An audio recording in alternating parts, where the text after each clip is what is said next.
أعوذ بالله من الشيطان الرجيم أفلا يعلم إذا بعثر ما في القبور সে কি জানে না যখন কবরে যা আছে তা উত্থিত হবে। সূরা আল আদিয়াতের 9 নম্বর আয়াত। এখানে আমরা দেখি 9 থেকে 11 নম্বর আয়াত, লাস্ট 3টি আয়াত আল্লাহ সুবহানাহু ওয়া তাআলা ফোকাস করেছেন ডে অফ জাজমেন্টের উপরে, যে সেদিন কী ধরনের ঘটনা সংঘটিত হবে। এবং এর আগের 3টি আয়াতে আমরা দেখি আল্লাহ সুবহানাহু ওয়া তাআলা মানুষের যে অ্যাটিটিউড এবং যে অ্যাটিটিউডের কারণে মানুষ অকৃতজ্ঞ হচ্ছে এবং তার কারণ হিসাবে আল্লাহ সুবহানাহু ওয়া তাআলা উল্লেখ করেছেন যে সম্পদের প্রতি অতিরিক্ত ভালোবাসা তাকে সেই পথে নিয়ে যাচ্ছে। আল্লাহ সুবহানাহু ওয়া তাআলা এখানে বলছেন যে তার এই যে অ্যাকশন, তার যে কাজ, সেগুলোর কনসিকুয়েন্স কি আসছে হেয়ার আফটারে, দুনিয়ার জীবনে, সেটা আল্লাহ সুবহানাহু ওয়া তাআলা 9 থেকে 11 নম্বর আয়াতে তুলে ধরেছেন। এবং এই সূরাটাকে আমরা যদি চিন্তা করি যে 11টি আয়াতের সংক্ষিপ্ত একটি সূরা, কিন্তু এটা হচ্ছে আমাদের জন্য একটা কম্প্রিহেন্সিভ গাইড আমাদের স্পিরিচুয়াল এবং মোরাল কন্ডাক্টের জন্য। এই সূরাটার মাধ্যমে আল্লাহ সুবহানাহু ওয়া তাআলা আমাদের মধ্যে একটা সেন্স অফ রেসপন্সিবিলিটি ডেভেলপ করেছেন, যে আমাদের দায়িত্ব অনুভূতি তৈরি করা, আমাদের মাঝে সতর্কতা সৃষ্টি করে দেওয়া, আল্লাহ সুবহানাহু ওয়া তাআলার প্রতি আরও বেশি ফিরে যাওয়ার অনুপ্রেরণা তিনি আমাদেরকে সৃষ্টি করেছেন। সো একটা মোরালি আপলিফটিং লাইফ কেমন হবে সেটা আমরা এই সূরাটার মধ্যে দেখতে পাচ্ছি। এবং সেটাই আল্লাহ সুবহানাহু ওয়া তাআলা এই 9 নম্বর আয়াত থেকে আবার আমাদেরকে স্মরণ করিয়ে দিচ্ছেন। আল্লাহ বলছেন সে কি জানে না যখন কবরে যা আছে তা উত্থিত হবে। সো এখানে বলা হচ্ছে আফালা ইয়ালামু ইযা বুসিরা মা ফিল কুবুর। সো বুসিরা শব্দটা এসেছে এখানে, বুসিরা শব্দটা যে উৎপত্তি সেটার ব্যাপারে বলা হয়েছে যে বাসারাত থেকে এসেছে। বাসারাত শব্দের অর্থ হচ্ছে ছড়িয়ে ছিটিয়ে থাকা বোঝানোর জন্য, অথবা হচ্ছে কোনো জিনিসকে উপর করে ফেললে যে অবস্থা হয় সেটা বোঝানোর জন্য এই শব্দটা ব্যবহার করা হয়ে থাকে। এখানে আমরা দেখি যে বসিরা শব্দটি এসেছে বা, আইন, সা এবং রা, এই 4টা রুট লেটার থেকে। এবং এর অর্থ হচ্ছে যে কোনো জিনিসকে উপর করে ছুঁড়ে ফেলা বোঝানোর জন্য বসিরা শব্দটা বোঝানো হয়ে থাকে।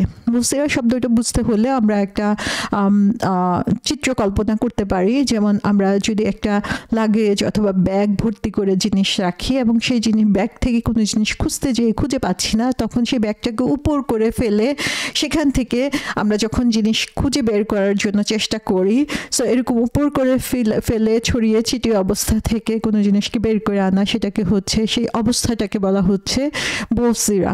তো আল্লাহ সুবহানাহু ওয়া তাআলা এখানে বলছেন যে বসিরা, যে কবরগুলোকে সেদিন এরকম উপর করে ফেলা হবে এবং কবরের জিনিসগুলো এরকম ছড়িয়ে ছিটিয়ে থাকবে। রাগিব আল ইসফাহানি রহমতুল্লাহ আলাইহি বলেছেন যে এই বসিরা শব্দটি এসেছে 2টা শব্দ থেকে, একটা হচ্ছে বাআসা আর একটা হচ্ছে আসারা। এই 2টা জিনিসকে কম্বাইন্ড করে বসিরা বলা হয়েছে। সো এই 2টা ওয়ার্ডকে যখন কম্বাইন্ড করা হচ্ছে তখন এর অর্থ হচ্ছে যে পৃথিবী থেকে বা মাটির ভিতর থেকে সমস্ত কিছুকে বের করে এনে এর ভিতরে যে জিনিসগুলো এতদিন ধরে ছিল সেই জিনিসগুলোকে বাইরে বের করে নিয়ে আসা হবে। সো সেটা আমাদের বডি, আমাদের যে দেহ, সেটা হতে পারে আমাদের সাথে অন্যান্য যেসব জিনিস মাটির নিচে ভূগর্ভে চলে গিয়েছিল, মাটির নিচে চাপা পড়েছিল, এই সমস্ত কিছুকেই হচ্ছে ডে অফ জাজমেন্টে আল্লাহ সুবহানাহু ওয়া তাআলা সবার সামনে তুলে ধরবেন, সেটা এখানে বোঝানো হচ্ছে। তারপরে এখানে বসিরা মাহফিল কবর শব্দটা এসেছে। সো কবর শব্দটা হচ্ছে কবর। এই কবর শব্দটার সাথে আমরা পরিচিত, যেটার অর্থ হচ্ছে গ্রেভ, বা যখন মানুষের মৃতদেহ যখন কোনো কিছু দিয়ে কভার করে রাখা হয়, যে জায়গায় কভার করে রাখা হয়, তখন সেই জায়গাটাকে হচ্ছে কবর বলা হয়ে থাকে বা কবর বলা হয়ে থাকে। সো কোথাও আমরা দেখি যে মানুষের কোনো কবর নাই, গ্রেভ নাই, যেখানে তাকে দেওয়া হচ্ছে, কিন্তু সে হয়তো বা সমুদ্রের গভীরে ডুবে গিয়েছে অথবা কোথাও তাকে পুড়িয়ে ফেলা হয়েছে, তার ছাইগুলো বিভিন্ন জায়গায় স্ক্যাটার্ড হয়ে গিয়েছে। সো মেইন জিনিস যেটা, যে সেখানে তার শরীরের অবশিষ্টাংশ যেখানে চাপা পড়ে আছে সেই জায়গাটাকেই আসলে কুবুর বলা হয়েছে। সো এখানে বলা হচ্ছে মানুষ কি জানে না যে তার কবরের মধ্যে যা কিছু রয়েছে সমস্ত কিছুকেই বের করে আনা হবে। সো এখানে আল্লাহ বলছেন আফালা ইয়ালামু ইযা বুসিরা মা ফিল কুবুর, যে আল্লাহ সুবহানাহু ওয়া তাআলা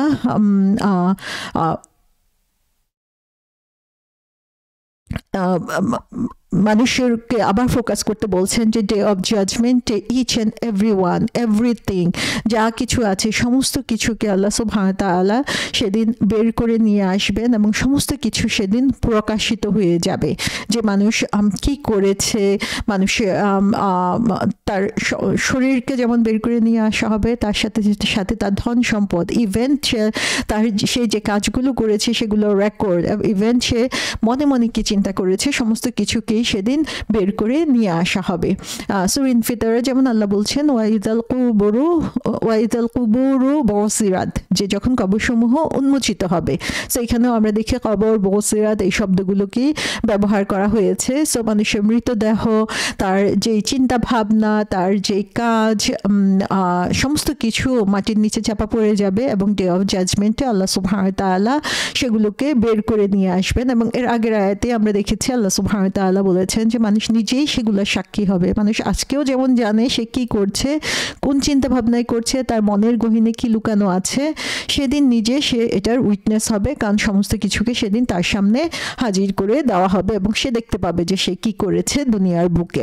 সো আল্লাহ সুবহানাহু ওয়া তাআলা সেই ডে অফ জাজমেন্টের যে ভয়াবহতা সেটা আমাদের সামনে এখানে প্রেজেন্ট করছেন এবং মৃত সেদিন জীবিত হয়ে আসবে, তার সমস্ত গোপনীয় এবং প্রকাশ্য জিনিস, ভালো এবং খারাপ জিনিস সমস্ত কিছুকেই সেদিন ওপেন করে দেওয়া হবে, উন্মোচিত করে দেওয়া হবে এবং সমস্ত কিছুই সেদিন রিভিলড হবে, যে কোনো কিছু সেদিন হাইড করার কোনো সুযোগ থাকবে না বা কোনো কিছুকে সেদিন অন্যভাবে চেঞ্জ করে পরিবর্তন করে প্রকাশিত করাও কারো পক্ষে সম্ভব হবে না। এবং এখানে আমরা দেখি যে রাসূল সাল্লাল্লাহু আলাইহি সাল্লাম এই কারণে হচ্ছে যদিও প্রথম দিকে কবরে যাওয়া নিষেধ করে দিয়েছিলেন, কিন্তু পরবর্তীতে রাসূল সাল্লাল্লাহু আলাইহি সাল্লাম সাহাবাদেরকে রিকমেন্ড করেছেন কবরে যাওয়ার জন্য, কবর ভিজিট করার জন্য, কারণ এটা হচ্ছে আমাদেরকে আখিরাতের জীবন সম্পর্কে স্মরণ করবে। তো যখনই আমরা এই কবর দেখব এবং আমরা এই আয়াতটা আমাদের সামনে আসবে যে হ্যাঁ কবরের সমস্ত কিছুকে বের করে এনে উন্মোচিত করা হবে, সবার সামনে প্রকাশিত করে দেওয়া হবে, তখন স্বাভাবিকভাবেই আমাদের দুনিয়ার জীবনটা আসলে চেঞ্জ হবে। দুনিয়ার জীবন নিয়ে আমাদের যে চিন্তা ভাবনা সেটা আমাদের চেঞ্জ হবে এবং সেই বেনিফিটের আসে রাসূল সাল্লাল্লাহু আলাইহি সাল্লাম আমাদেরকে কবর ভিজিট করার জন্য পারমিশন দিয়েছেন, পুরুষ মহিলা সবার জন্য। 10 নম্বর আয়াতে আল্লাহ বলছেন ওয়াহুসিলা মা ফিস সুদূর, এবং অন্তরে যা আছে তা অর্জন করা হবে। তো এখানে আল্লাহ সুবহানাহু ওয়া তাআলা প্রথমত বলেছেন যে কবরে যা কিছু মাটির নিচে রয়েছে সমস্ত কিছুকে বের করে দেওয়া হবে, কিন্তু এখানেই শেষ না, বরং আল্লাহ বলছেন যে মানুষের অন্তরে যা কিছু রয়েছে সেগুলো বের করে নেওয়া হবে। এখানে হুসিলা শব্দটা বলা হয়েছে, হুসিলা শব্দটা কোরআনে শুধুমাত্র এই সূরাতেই ব্যবহার করা হয়েছে, একটা ইউনিক একটা ওয়ার্ড এখানে আমরা দেখতে পাই। এবং হুসিলা শব্দের অর্থ হচ্ছে, এটা এসেছে তাহসিল থেকে, তাহসিল শব্দের অর্থ হচ্ছে কোনো জিনিসকে প্রকাশিত করা। সো এটার আরেকটা অর্থ হচ্ছে যে কোনো জিনিসকে খোলা জায়গায় বের করে নিয়ে আসা, এটাকেও হচ্ছে তাহসিল বলা হয়ে থাকে। এবং একটা আরেকটা থেকে জিনিসকে পৃথক করে প্রকাশিত করা, এটাকেও হচ্ছে হুসিলা বলা হয়ে থাকে। সো যেটা হচ্ছে অনেক দিন ধরে মাটি চাপা পড়েছিল, সেই জিনিসটা সম্পর্কে সবাই ভুলে গিয়েছে, কেউই এ সম্পর্কে কিছু জানে না, কিন্তু আল্লাহ সুবহানাহু ওয়া তাআলা বলছেন এরকম জিনিসও সেদিন প্রকাশিত হয়ে যাবে। সো মানুষের যে কোনো কাজ সেটা ভালো হোক অথবা খারাপ হোক সেদিন হচ্ছে সেটা প্রকাশ করে দিবেন আল্লাহ সুবহানাহু ওয়া তাআলা এবং সে অনুযায়ী তাকে পুরস্কার বা শাস্তি দেওয়া হবে। সো তাহসিল শব্দের আরেকটা অর্থ হচ্ছে যে কোনো জিনিসের চামড়া পিল করা, চামড়া খুলে বের করে আনা, যাতে হচ্ছে ভিতরের জিনিসটা বের হয়ে আসে, ভিতরের জিনিসটা দেখা যায়। যেমন একটা কলার কথা আমরা চিন্তা করতে পারি যে কলার বাইরের চামড়াটা যখন আমরা খুলে ফেলছি তখন ভিতরে কলাটা দেখতে কেমন সেটা প্রকাশিত হয়ে যাচ্ছে।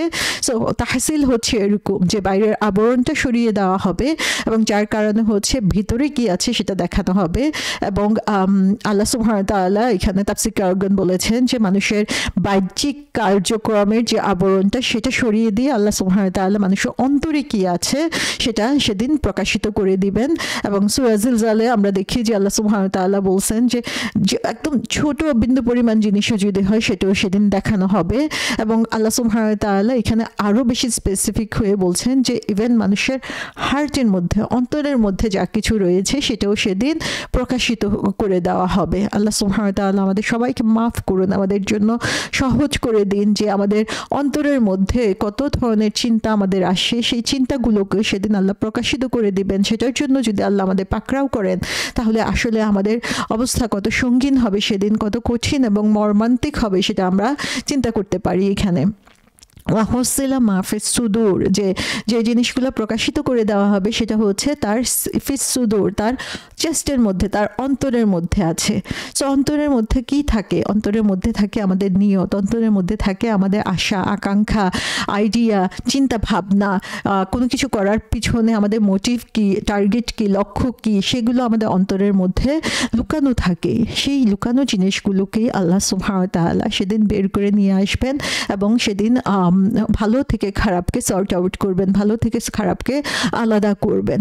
সো আমরা দেখি যে ডে অফ জাজমেন্ট বা বিচারের দিন সংঘটিত যখন হবে তখন বিচার কখনোই সম্পন্ন হবে না যতক্ষণ পর্যন্ত না আমাদের বাহ্যিক কাজের সাথে সাথে আমাদের অন্তরে যা কিছু রয়েছে সেগুলোকে প্রকাশিত করে দেওয়া না হচ্ছে। সো আমাদের অন্তরের সমস্ত জিনিস সেদিন আল্লাহ সুবহানাহু ওয়া তাআলা প্রকাশ করে দিবেন এবং তখন কারো আসলে অস্বীকার করার কোনো সুযোগ থাকবে না। সে নিজেই নিজে সাক্ষী হবে যে সে এটা করেছিল কিনা, সে এটা চিন্তা করেছিল কিনা।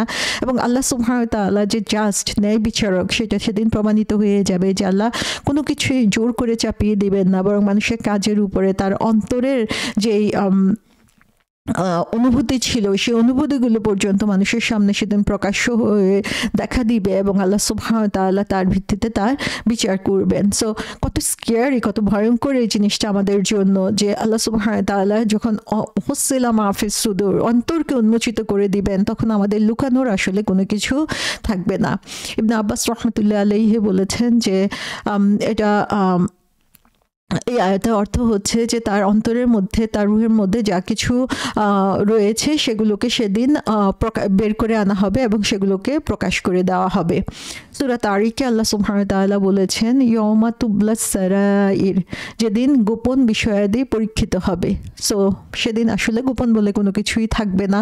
দুনিয়াতে আমরা হয়তো বা মানুষকে ভুল ধারণা দিতে পারি, দুনিয়াতে মানুষের কাছ থেকে গোপন করতে পারি আমার অন্তরে কি আছে, সেটা আমার বাহ্যিক কাজ দিয়ে কেউ কখনোই না বুঝতে পারে, যে সেটা কখনোই প্রকাশিত হতে না পারি। কিন্তু আখিরাতে সেটার সুযোগ আমাদের কখনোই থাকবে না, কারণ আল্লাহ সুবহানাহু ওয়া তাআলা হচ্ছেন অন্তর্যামী। তিনি অন্তরে গোপন তথ্যটুকু জানেন, সেটাকে তিনি রেকর্ড করে রেখেছেন এবং সেটাকেই সেদিন প্রকাশিত করে রাখা হবে এবং সবার সামনে উন্মোচিত করে রাখা হবে।